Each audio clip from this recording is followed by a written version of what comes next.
Just what we need is an economist to tell us what we should have learned during the pandemic and what we're due for. And Roslyn Kunin, on the other side of the screen, is an economist and speaker based in Vancouver. She has written widely and extensively and regularly about economic issues pertaining to the pandemic, employment, Indigenous issues, and so on. So let's get to it. Welcome, Roslyn. Nice to be here. Thank you. Now, top of mind, what is the big lesson or observation you've made during such a highly unusual event, the pandemic? Well, I am positively impressed with how individuals and governments adjusted to major and negative changes, how quickly people adapted to working from home and making other changes, how the government stepped in smartly, wisely, and generously to support the economy and keep us out of a Great Depression. If we're looking for some good news in the pandemic, those are two positive things. And yet you've identified one of the dichotomies in social science, if not in economics, certainly having economic consequences. One is people resist change, and change theory is studied. And how do you get people to change? You know, it's a very big deal. But then there's the other study, the Hawthorne effect in the bank wiring room, Elton Mayo, that people's productivity increases with a change in the environment, even if the change in the environment is detrimental. So are you saying that it is the Elton Mayo theory that pertains, that people react well to change? I'm not saying people reacted positively to the change. They made the adjustments. We didn't all, you know, go mad or tear our hair out. We said, okay, well, there's all these things we can't do anymore, and we're going to carry on as best we can otherwise. Well, funny, I saw some madness on TV coverage of mask protests and so on, but fair enough, not all of us did indeed go mad. Now, I've been safely protected here in Canada, where the mass protests and so on we're more Canadian, shall we say? Now, you are giving governments credit for essentially paying citizens and residents in democracies to just kind of be quiet and be good during the pandemic. But there is economic theory, sound economic theory, that if you're going to inject money into the economy, don't do it through large corporations and mega projects, because that can sometimes disappear or fall down a sewer. Give it to people who are really in need. If people take that money and on an individual level buy food, clothing, and shelter, or on a community level buy proper housing, good water, sanitation, and so on, that gets into the economy far more readily and does more good. Where are you on that issue? Okay, well, first of all, I think in a country like Canada, no one should ever have to go cold or hungry or without safe drinking water. And part of that is provided with government handouts. Part of that is provided through mega projects. I believe in mega projects if they are building infrastructure that will enable all of us to become more productive, more competitive in the future.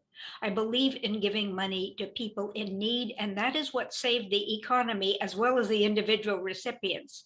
During the pandemic, people whose income disappeared got income from government, could continue to spend, could continue to live their lives, and could continue to support the economy. I think now it is time pretty well to stop an awful lot of that government spending, because government has got into very, very serious World War levels of debt. And it's time to stop. And right now, the biggest problem the economy has as we think about reopening is employers are finding they cannot find people. Restaurants want to open. In my neighborhood, all my favorite restaurants will allow me to take out, but they won't let me in, even though that is now permitted, because they can't get enough staff to operate the dining room. And so right now, I think it is time to stop paying individuals and start letting the private sector and the economy build again. Well, let me push back one more time on that theory, because while it was generous and humanitarian to replace people's incomes, what I kind of wonder is why we didn't blow the next 5 years' budgets on maintenance, repairs, infrastructure, so that every sidewalk in every city and every arborist in every city has all the trees trimmed, new trees planted, necessary things, employing people to do things that are important rather than having them stay home, kind of like FDR's activities during the Great Depression. Well, I'm afraid we are going to start an argument over that, because I strongly agree that a lot of our infrastructure is in desperate need of upgrading and maintenance. And this is what we should be spending money on. And if government is spending money, especially if they're going into debt, they should be spending it on things of that nature that is going to yield a return, tax revenue, as well as improving our productivity and people's lives. Now, you've written at least 2 articles, probably more because you've written so much it's hard to get through it all, but at least 2 articles on the impact on Indigenous communities. You have a couple of interesting ideas about, I wouldn't say supporting them, but maybe partnering with Indigenous communities. You explain your articles. Okay, well, I'm an economist. And so when I look at the Indigenous situations, and there's an awful lot of very demanding strictures on many Indigenous communities in Canada right now, and we don't have to repeat all of them, but whatever their problems are, cultural, social, and so on, could be better managed if they were in a better economic position, if they could develop an independent source of income through banned tribal national corporations, through educating their citizens and perhaps even beginning to collect taxes from them as their citizens prosper. And so I look at that whole issue from the point of view of, can we improve, well, my part of the problem is, can we improve the economic conditions of nations and individuals in the Indigenous nations so that they can become more economically independent, and that will give them the resources to support their nations, to support their cultures, and so on. Oh, okay, let me answer your question. Yes, we can. And then the follow-up question is, how do we do it?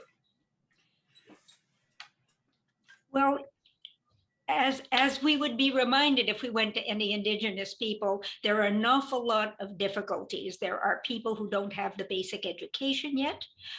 There are generations of people who were never taught to become independent, self-supporting, entrepreneurial type people, who in fact were pushed in the other direction to be treated like children and to become dependent. So we have to start with, well, I'll be optimistic again. I've worked with the Haida, I've worked with some other nations, and I see among the young people, the 20-somethings there, a great hope, because a lot of them have gone on to get a good education, to get the kinds of skills, knowledge, and qualifications, paper qualifications that they need to survive in the better Canadian economy, still identify with their nation and where they come from and with their people. And they are going to be the kind of people, as lawyers, as accountants, as business people, and so on, who are going to be able to lead their nations into growing economic independence and all the things that that brings. Well, next time you are speaking with your colleagues and friends in the Haida Nation, I think it's worth thanking them and congratulating them on the 2004, I think it was, Supreme Court decision on duty to consult. There were other rulings, but theirs was one of them, and that has been at least some benefit and hope for many other First Nations. You've also written about the divesting of some Crown assets, whether they're owned by the provincial government or federal governments or what have you. And you speak of one case where the divestiture ended up 10% in the hands of an Indigenous nation. That sounded very creative to me, because after all, whatever that Crown asset was built on their land. Talk about that for a bit. Well, governments are going to have to share Crown assets with Indigenous people, and they're going to have to get the assets that they want. On their land is a phrase that, as a non-Indigenous Canadian, I get just a little bit confused about, because I have studied the various land claims in British Columbia. If you look at the land claims on a map, 100% of British Columbia is claimed by Indigenous people, some of it twice, and some of it even 3 times, because the various Indigenous nations weren't always clear about their borders. So we have to recognize the fact that before others got here, 100% of all the land in Canada, and we can say the States as well, was Indigenous land. And so we're going to have to work out some ways of living together and sharing the land, because not all of us are going to go back to the lands where our ancestors came from. Well, fair enough. And I'll just say, if you want confusion in land ownership, you can look through English common law, adverse possession, riparian rights, rights of way, and so on. The railroads have rights of way all over the country, doesn't transfer ownership, and nobody's entirely sure who does own that. But I think where we would agree is it was originally Indigenous land. Yes, definitely. Now, here's an interesting question, in my view, for an economist. There is someone who's written that the extraction of resources in Canada and the non-payment of Indigenous people, or compensation of Indigenous people for those resources, and one of the great cases would be the Two Rivers policy in British Columbia, the gigantic dams of W.A.C. Bennett's time, which didn't compensate the Sinixt or other Indigenous groups, that this constitutes an unfair trade practice, and Indigenous people could go to the WTO, the World Trade Organization, and appeal that and maybe get redress. Now, I think that's kind of interesting and creative. What do you think of that?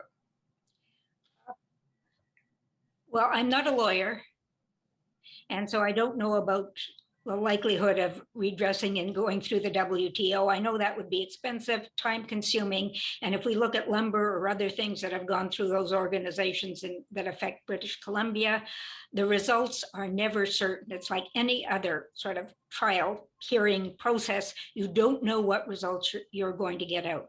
I think it is definitely fair, and I hope governments are seeing it more now than they did in good old Wacky Bennett's time, that resource developments be worked with in consultation with First Nations, real consultations and working out partnerships. And I have seen more, I think, not so much partnerships with governments, because governments are slow and awkward and have many things to consider and so on. But where there has been more progress is when individual nations work with individual corporations. And they say, okay, you want to build a mine on our traditional territory, we will work with you. We will work out a deal whereby you will share training and jobs with our people, where you will share profits and income with our people, and we will work together, and we will have this operation more or less as a joint operation that is win-win on both sides. And those individual projects, usually with corporations rather than government, where all sides sit down, talk long enough to agree, don't consult sometimes the government sent of consult. We will sit down, we will listen to you, we will give you lunch, and then we'll do exactly what we were going to do before. I think those have been very profitable, and they show the greatest promise of getting results within our lifetimes. Well, we've gotten onto the topic of consultations, which is just fine. There is one jurist, I think, who has written that putting a bunch of Indigenous people in a room and letting them blow off steam is not consultation, and that echoes what you just said. Yeah.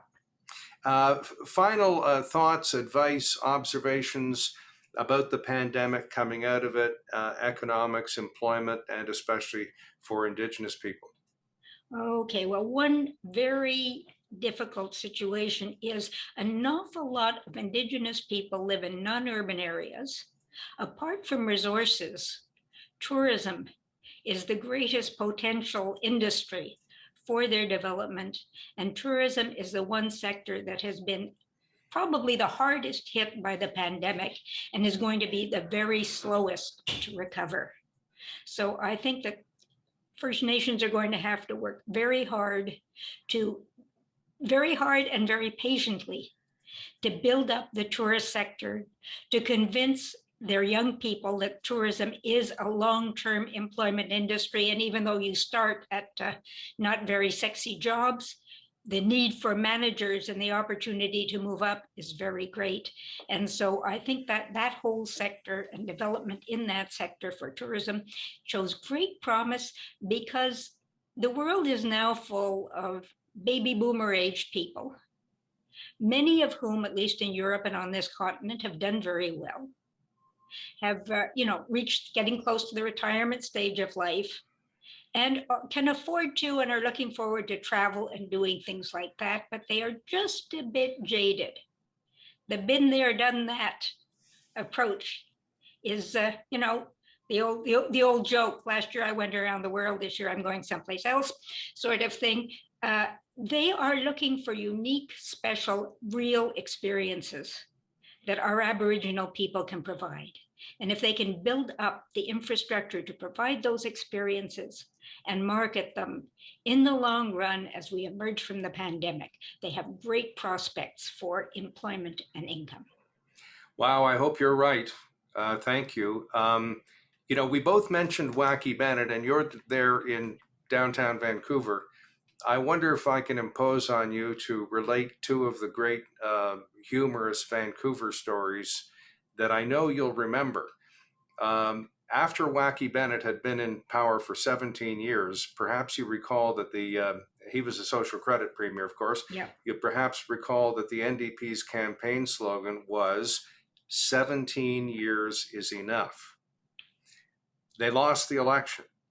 The next election, the campaign slogan was one of the best in all of political history, and it was simply enough is enough. Yeah. You remember that one? And then I remember that. I remember them saying, is 21 years enough? And you mentioned lawyers, and I worked with the great Jack Webster, the talk show host in Vancouver. Yeah, For those I've on had the the other pleasure of working with him too. Yeah. For those on the other side of the country, it was Ron Pumphrey, or in the middle of the country, it was Sherv Schrag, or in Montreal, it was Joe Pine, or Pastor Johnson, or the great Pat Burns.